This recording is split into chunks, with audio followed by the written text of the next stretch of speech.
তো good morning বন্ধুরা, তোমরা সবাই কেমন আছো? আশা করি তোমরা সবাই ভালো আছো। তো আমিও ভালো আছি। এখন থেকে ব্লগ স্টার্ট করছি, তোমরা দেখতে থাকো। সকাল থেকে রাত্রি সন্ধ্যে পর্যন্ত আমি কি করি না করি তোমাদের সাথে শেয়ার করব। তো চলো দেখতে থাকো। তো দেখো, সকালবেলা আজকে দেরি হয়ে গেছে উঠতে, তাই বাসন কোসন মাজা হয়নি। ভাবছি একেবারে রান্নাবান্না করি, বাসন কোসন মাজবো। আমাদের চিনু ঘুমায়। বাবা,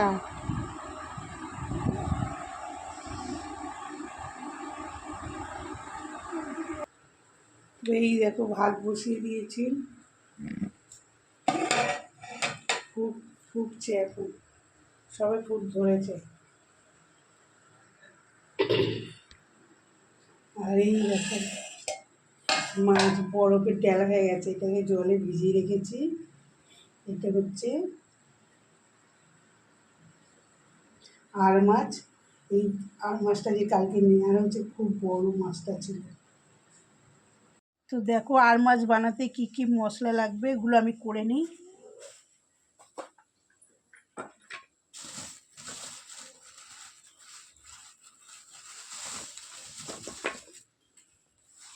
টমেটো আছে, ক্যাপসিকাম আছে। এ দেখো ক্যাপসিকাম,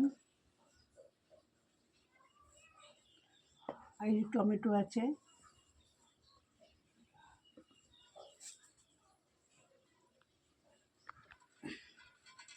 কালকে প্লাস্টিক করে কিনেছি, সেই প্লাস্টিকের বাগাই ছিল, ঢেলে গুছিয়ে রাখা হয়নি। এ দেখো ওই ক্যাপসিকামটা নেবো,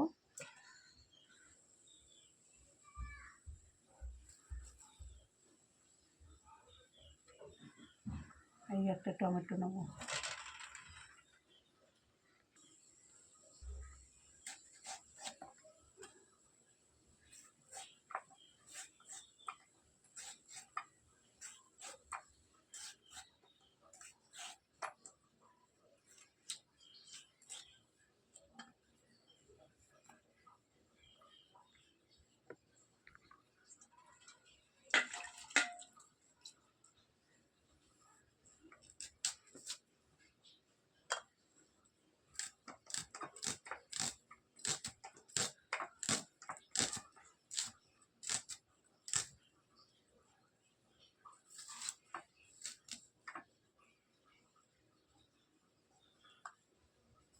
তো এই দেখো কি কেটেছি, টমেটো কেটেছি একটা বড় দেখে, ক্যাপসিকাম কেটেছি, একটা বড় পেঁয়াজ নিয়েছি, দুটো কাঁচা লঙ্কা, আর ওই দেখো সাদা মতো একটু রসুন কুচো নিয়েছি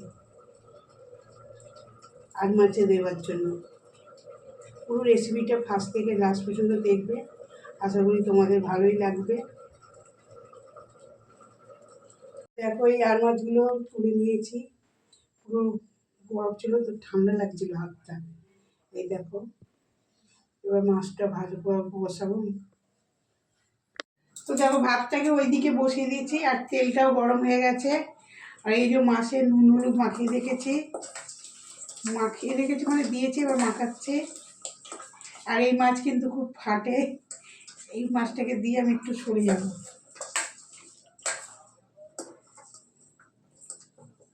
এই মাছটা অনেকটা বড়ই ছিল মাছটা, তো তোমাদেরকে দেখাচ্ছি। দেখো মাছের পিসগুলো দেখো, অনেক বড় বড়ই আছে।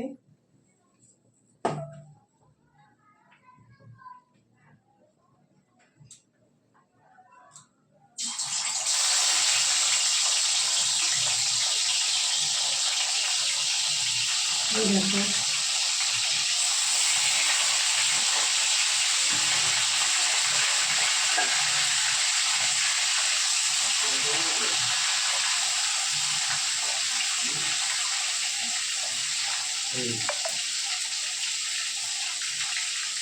তো দেখো মাছটা পুরো ভাজা হয়ে গেছে।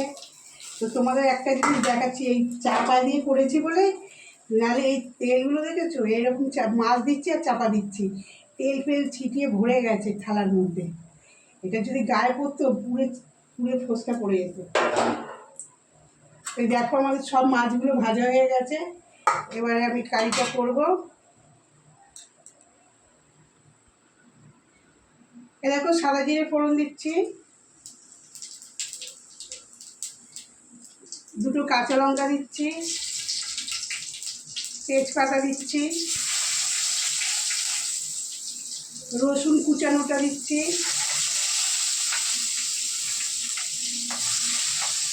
পেঁয়াজ আর ক্যাপসিকাম দুটোই দিয়ে দিচ্ছি একসাথে। তোমাদের তো এর আগে আর মাছের কারি বানিয়ে দেখিয়েছি, তেল ঝাল বানিয়ে দিয়েছি। এটা আবার অন্যরকমভাবে বানাচ্ছি, তোমরা এরকমভাবে করে দেখবে, তোমাদের ভালো লাগবে।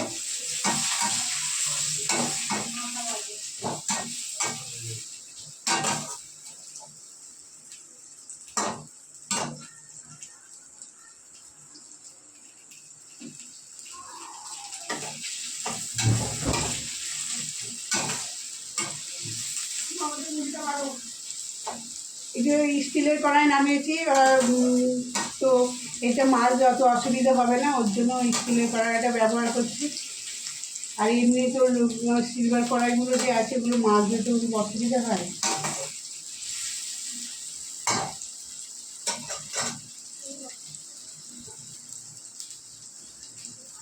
টমেটো কুচিটা দিয়ে দিচ্ছি, তো এর মধ্যে আমি একটু নুন দিয়ে দেবো।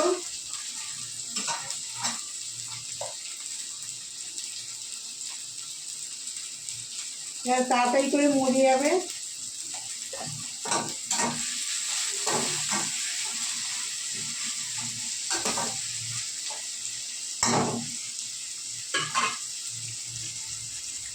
বন্ধুরা দেখো, এর মধ্যে আদা, রসুন, লঙ্কা বাটা দিয়ে দিয়েছি এর মধ্যে, সেটা দেখানো হলো না, কোনটা হাত দিয়ে বন্ধ হয়ে গেছিল।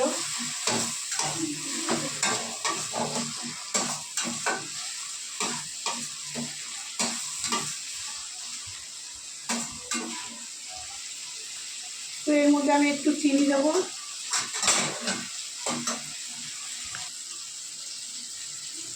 একটু চিনি দিয়ে দিলাম।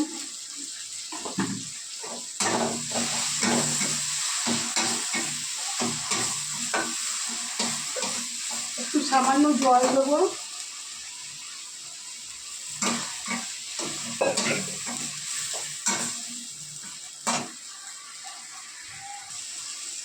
এর মধ্যে একটু সস দিচ্ছি,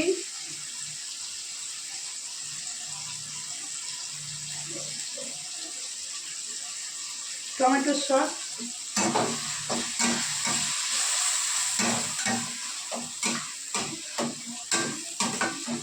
আর এর মধ্যে কাশ্মীরি লঙ্কার গুঁড়ো দিচ্ছি।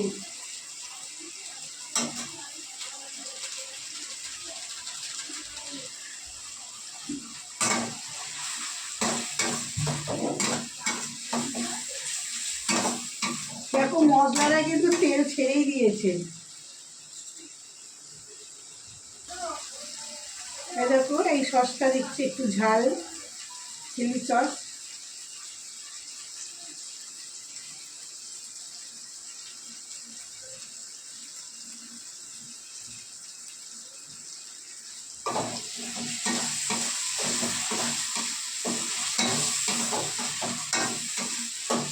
একটুখানি দিয়েছি, 1 চামচের মতন দিয়েছি। এখন মশলাটা আমার কষানো হয়ে গেছে, তেলও ছেড়ে দিয়েছে। এবার আমি জল দিয়ে দেবো এর মধ্যে। তোমরা এরকম করে আর মাছ বানিয়ে দেখো। এটা আমি তো এর আগেও দেখিয়েছি, আর মাছ অন্যরকম হবে, এটাও অন্যরকম হবে। এটা আর একটা অন্য রকমের স্বাদ পাবে।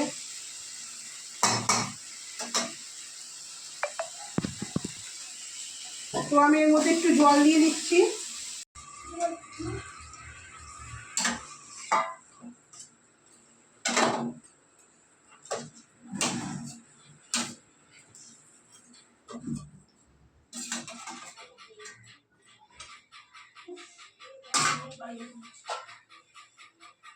চাপা দিয়ে দিচ্ছি।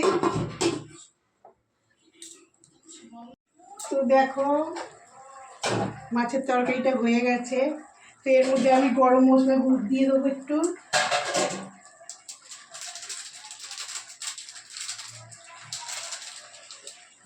গরম মশলা দিয়ে দিলাম।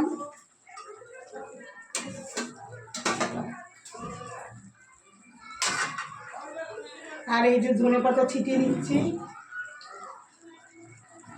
একটু চাপা দিয়ে দিই, ভালো মতো ফুটে গেলে আবার নামিয়ে দেবো। তো দেখো বন্ধুরা, মেয়েরা খেয়ে দিয়ে অফিস বেরিয়ে গেল টিফিন নিয়ে। এ দেখো আমাদের জন্য চা বসিয়েছি, যে আটা মাখা হয়েছে, চাটা খেয়ে রুটিটা করব। তো দেখো এই যে তোমাদের দাদাভাই শাক এনেছে, মেথি শাক। তো মেথি শাকটা রান্না করবো। মেথি শাকটা অনেক দিন ধরে খেতে ইচ্ছা করছিল, তো বাছতে হবে বলে সেইভাবে বলতাম যে আনতে হবে না, কিন্তু আজকে ইচ্ছে হলো তো নিয়ে এলো। বলেছিলাম তোমাদের দাদাভাইকে মেথি শাক নিয়ে এসো। একার হাতে না কাটা ধোয়া এগুলো করতে করতে অনেক টাইম চলে যাবে, আর তার মধ্যে আজকে বৃহস্পতিবার, তাই তো রুটিটা করে তারপরে শাকটা বাছবো। তো দেখো বন্ধুরা, সন্ধেবেলায় চলে এলাম চা নিয়ে। সন্ধে হওয়ার আগে পুজো দিলাম, আজকে লক্ষ্মী পুজো, বৃহস্পতিবার, আজকে ঘট পারলাম। তা পুজো টুজো দিয়ে এসে চা করলাম। চা খাবো আমি আর তোমাদের দাদাভাই, আর বড় মেয়েকে দুধ বিস্কুট দিয়েছি। আর এই দেখো না, বিস্কুট এনেছে, চায়ের বিস্কুট, কিন্তু খাবো না। মুড়ি খাবো, যে চানাচুর দিয়ে মেখেছে। চানাচুর দিয়ে মুড়ি দিয়ে চা দিয়ে খেতে ভালোই লাগে, দারুণ লাগে না? তো খেয়ে আবার রাতে রান্না সারবো, তো তারপর ফিরছি। তো এই দেখো রাত্রিবেলার খাবারের ধোকার ডালনা বানাচ্ছি, হয়ে এসছে। এর মধ্যে ঘি আর গরম মশলা দেবো, তারপরে নামিয়ে দেবো।